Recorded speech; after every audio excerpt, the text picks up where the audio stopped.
ओम श्री सच्चिदानंदाय नमः। एक दिन सत्संग में गुरु आज्ञा पर विचार हो रहा था। बात यह चली कि श्री हुजूर साहब आगरा में विराजमान थे और सिकंदराबाद निवासी राय साहब हरस्वरूप जी रईस भी वहीं थे। लाला सूरज बख्श जी तहसीलदार श्री हुजूर साहब को ले जाने के लिए आए और विनय की कि यदि आपके साथ श्री स्वामी योगानंद जी महाराज भी चलें तो अच्छा रहे। श्री हुजूर साहब ने फरमाया कि वे अपने आप आ जाएंगे। जब राय साहब सिकंदराबाद पहुँचे और श्री महाराज जी से यह कहा कि श्री हुजूर साहब ने यह फरमाया था कि वे अपने आप आ जाएंगे, यह सुनकर श्री महाराज जी उठ खड़े हुए और वहाँ से रवाना होकर आगरा होते हुए जयपुर पहुँचे और वहाँ से उसी दिन रवाना होकर संध्या समय रैनबाल स्टेशन पर पहुँचे। रैनबाल स्टेशन से विशेष रूप से प्रबंध करने पर दाता रामगढ़ के लिए बैलगाड़ी मिल जाती थी, वरना ऊँट की सवारी पर रात भर का सफ़र करके दाता रामगढ़ पहुँचा जाता है। रैनबाल स्टेशन पर दाता रामगढ़ के थानेदार की सहायता से ऊँट का प्रबंध हो गया और दूसरे दिन श्री महाराज जी ने दाता रामगढ़ पहुंचकर श्री हजूर साहब के दर्शन किए। श्री महाराज को यह सेवा दी गई कि तीसरे पहर प्रतिदिन जाकर किलेदार के यहाँ कथा करो और वहाँ से वापसी पर तहसील में श्री रामायण की कथा करो। श्री महाराज जी को श्री रामायण के बहुत से भाग जुबानी याद थे। एक दिन अनायास ही बड़े जोर की आंधी आई। इस इलाके में बालू होने के कारण आंधी बड़े जोर से की चलती है, इसलिए तहसीलदार साहब ने श्री महाराज जी को किलेदार के यहाँ जाने से रोक लिया। जब शाम को तहसील में सत्संग का समय हुआ और सब श्रोतागण एकत्रित हो गए तो श्री हुजूर साहब ने श्री महाराज जी से कहा कि आज किलेदार के यहाँ सत्संग को क्यों नहीं गए। श्री महाराज जी ने आंधी आने और तहसीलदार साहब के मना करने की बात कही। तहसीलदार साहब तो यह सुनते ही बाहर चले गए कि कहीं कर्मचारियों के सम्मुख फटकार न पड़े। श्री हुजूर साहब ने श्री महाराज जी से कहा कि हम तुम्हारे अधिक हितकारी हैं या तहसीलदार साहब, जिनके कहने पर तुमने हमारी आज्ञा का उल्लंघन किया। अब वह यानी तहसीलदार जी तो यहाँ से ऐसे गए जैसे अक्रूर जी। अब तुम किलेदार के पांव छूपकर माफ़ी मांगो। ये सुनते ही किलेदार साहब उठ खड़े हुए और कहने लगे कि परमहंस जी महाराज, मैं आपका पुराना सेवक हूँ, राजपूत हूँ। आपके सामने यह प्रतिज्ञा करता हूँ कि पांव छूना तो एक ओर रहा, यदि श्री महाराज जी ने मेरे सम्मुख खड़े होकर क्षमा का एक भी शब्द बोला तो मैं विष खाकर आज ही अपनी आत्महत्या कर लूँगा। श्री हुजूर साहब ने तब श्री महाराज जी से कहा कि अच्छा, जहाँ किलेदार साहब तथा सब सत्संगियों के जूते पड़े हुए हैं वहाँ जाकर बैठ जाओ। श्री महाराज जी तत्काल वहाँ जाकर बैठ गए। सभी सत्संगी चकित रह गए। बहुत से उपस्थित व्यक्ति और किलेदार खुद भी इस बात का विरोध करने लगे। कथा का समय हो गया था। श्री महाराज जी को जो कथा करनी थी उसको छोड़कर निम्न चौपाई पड़ी। यद्यपि मैं अनमल अपराधी, अभय मोहि कारण सकल उपाधि, तद्यपि शरण सन्मुख मोहि देखी, अक्षम सब करिहहि कृपा विशेषी। इसके सुनते ही श्री हुजूर साहब के नेत्रों में आंसू बहने लगे और श्री महाराज जी से संकेत से कहा कि उस स्थान से उठ जाओ। जब यह स्थिति दूर हो गई तब बोले कि किसी विशेष कारण से तुम्हारा किलेदार के पास जाना आवश्यक था, उसमें बाधा पड़ गई। खैर, जो होना था हो गया। हम तो हर प्रकार से तुम्हारी भलाई चाहते हैं और तुमसे वही काम करने को कहते हैं जिसमें तुम्हारा कल्याण हो। तुम्हारे ऊपर आज्ञा चलाने की इच्छा से हम कोई बात नहीं कहते। 36। एक दिन इरशाद फरमाया कि श्री रामकृष्ण परमहंस जी के बचपन के मिलने वाले एक मनुष्य ने लोगों से कहा कि मैं इन्हें लड़कपन से जानता हूँ, यह क्या साधु हैं, चलो मैं चलता हूँ, देखें कैसी निपटती है। जब वहाँ पहुँचे सत्संग हो रहा था, बहुत से शिष्यगण थे, जनता भी थी। उस मिलने वाले ने श्री रामकृष्ण परमहंस जी से कहा कि अरे कलचंद, क्या ढोंग रचा रखा है, मैं तेरे सब चरित्र जानता हूँ, अब तू महात्मा बन बैठा है। श्री परमहंस जी बोले, भैया तुम ठीक कहते हो, परंतु झाड़ू गंदगी और अपवित्र होते हुए भी दूसरों का घर तो साफ कर ही देती है। इस वचन का उस व्यक्ति पर ऐसा प्रभाव पड़ा कि वह श्री रामकृष्ण परमहंस जी के चरणों में गिरकर क्षमा मांगने लगा। श्री परमहंस जी को मान अपमान का तनिक भी विचार नहीं था, वे सच्चे महापुरुष थे। 37। एक दिन एक सेवक ने विनय की कि जागृत, स्वप्न और सुषुप्ति अवस्थाओं को जीत लेने और तुरिया पद को प्राप्त करने का पता कैसे पड़े, ताकि सच्चाई से भजन अभ्यास करने वाला भूल में न पड़े और उसे अपनी अवस्था की ठीक ठीक जांच हो जाए। श्री महाराज जी ने फरमाया कि यह तो अनुभव की बात है कि जिसे जो अवस्था प्राप्त होती है उसे उसका पता लग जाता है।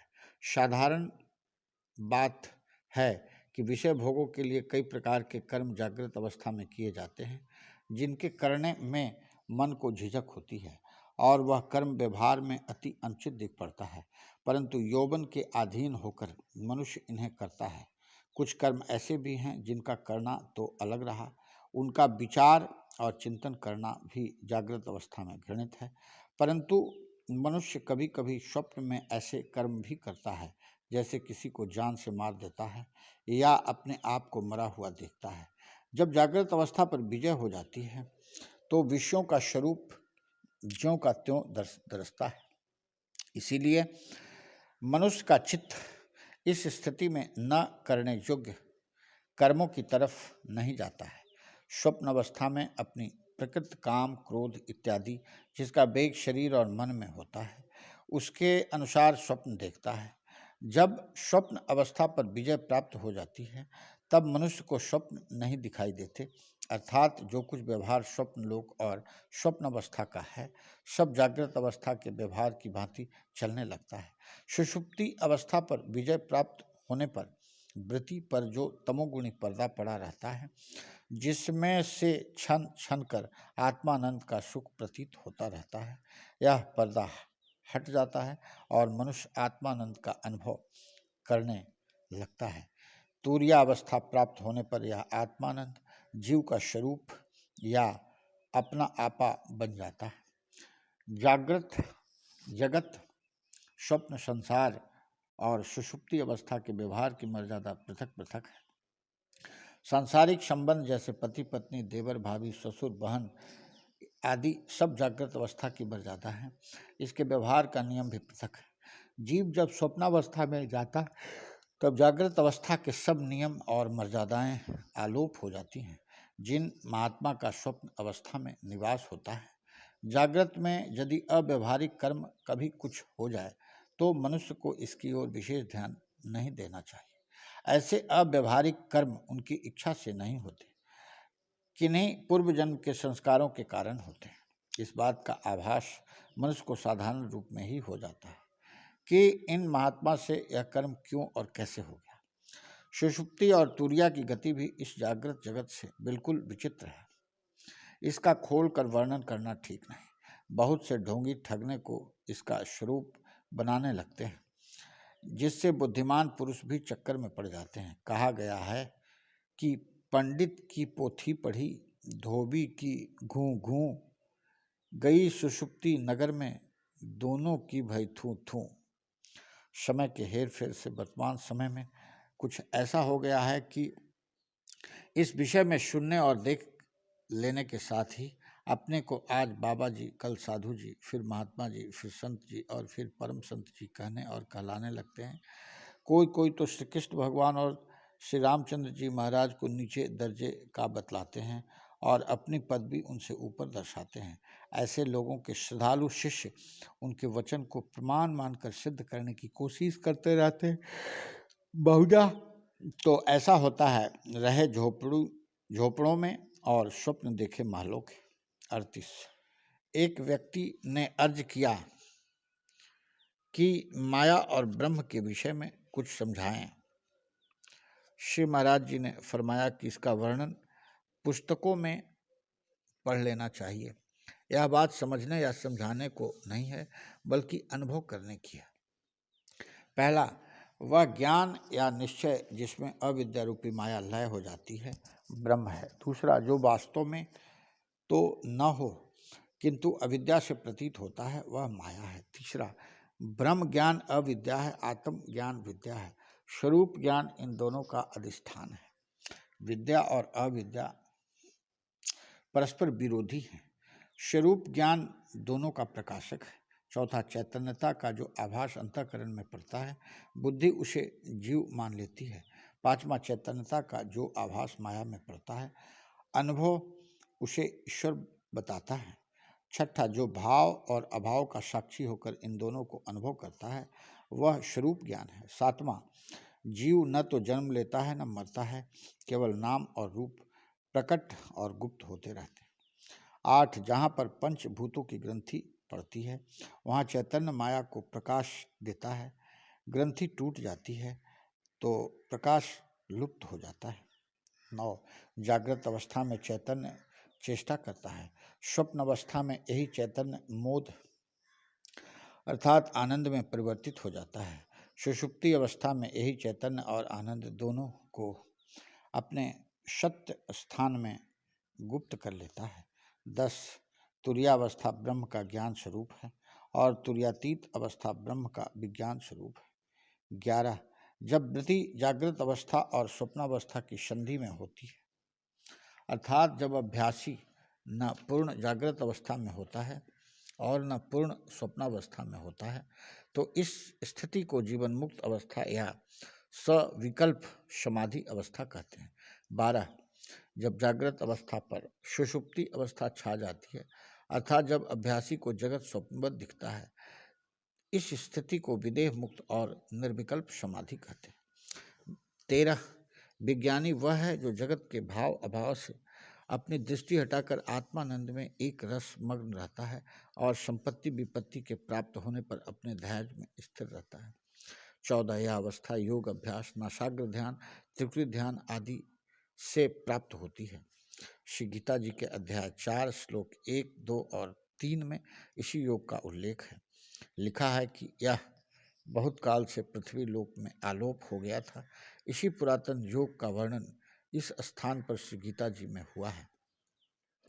39, एक दिन इरशाद हुआ कि कर्म, उपासना और ध्यान सभी सत्कर्मों का श्रेष्ठ फल बुद्धिमानों ने मोक्ष माना है, किंतु योग के बिना ज्ञान नहीं होता और ज्ञान के बिना मोक्ष नहीं होता। श्रीमद् भगवत गीता के अध्याय 5 श्लोक 6 में यह वर्णन है।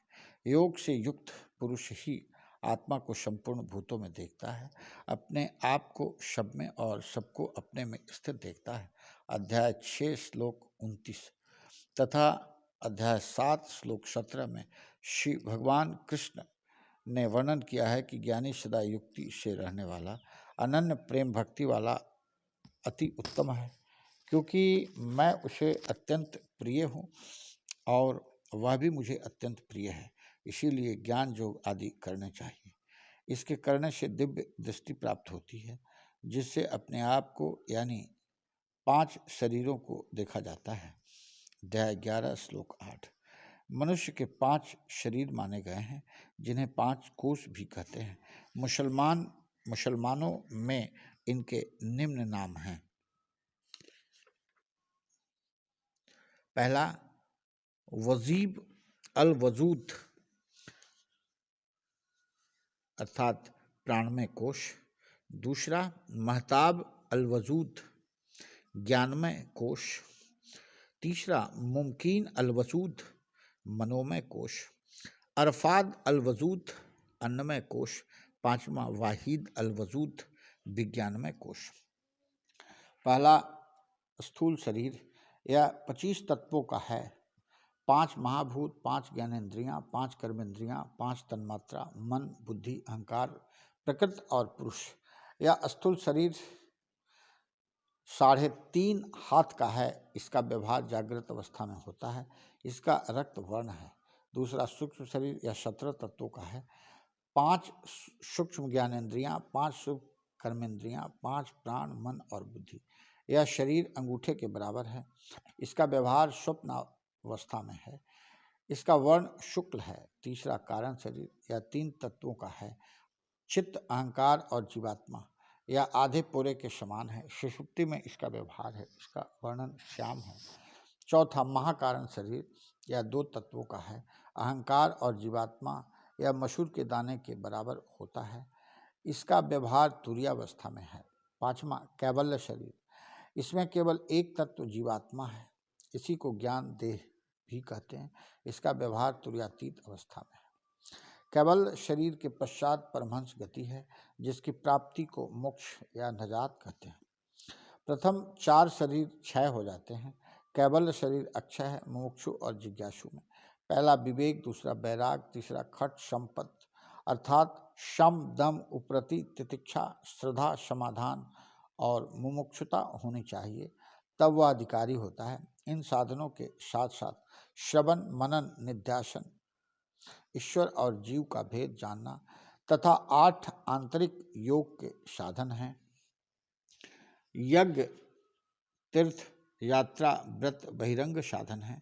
बहिरंग साधन मीन मार्ग तथा अंतरंग साधन विहंगम मार्ग है।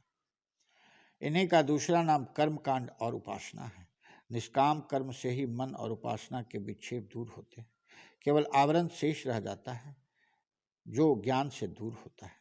यही उपदेश श्रीमद् भागवत गीता के 11 अध्याय में श्री कृष्ण भगवान ने श्री उद्धव जी को बताया कि कर्म, भक्ति और ज्ञान तीनों ही सांसारिक जीवों को भवसागर से पार उतारने के मार्ग हैं। ज्ञान होने के पश्चात मनुष्य माया में लिप्त नहीं होता। जो मनुष्य मोह में फंसा है उसे शुभ कर्म निष्काम करने चाहिए। जिसका मन कुछ संसार की ओर और कुछ परमार्थ की ओर रहता है उसे भक्ति उपासना करनी चाहिए। जब तक निर्गुण रूप का ध्यान हृदय में न जमे तब तक सगुण रूप की उपासना करनी चाहिए। जब निर्गुण में ध्यान जम जाए और जब जीवों में ईश्वर का प्रकाश नजर आवे, संसार के समस्त पदार्थ ब्रह्म से उसी प्रकार जुड़े जान पड़े जैसे एक धागे में मोती की माला के मोती होते हैं, तो इस अवस्था के कर्म धर्म करने वाले को सन्यासी कहते हैं। 40 एक रोज इरशाद हुआ कि श्री गीता जी के अध्याय 4 श्लोक 40 में लिखा है कि श्रद्धा रहित और संशय युक्त पुरुष परमार्थ से भ्रष्ट हो जाता है। संशय युक्त पुरुष को न तो सुख है, न यह लोक है, न परलोक है।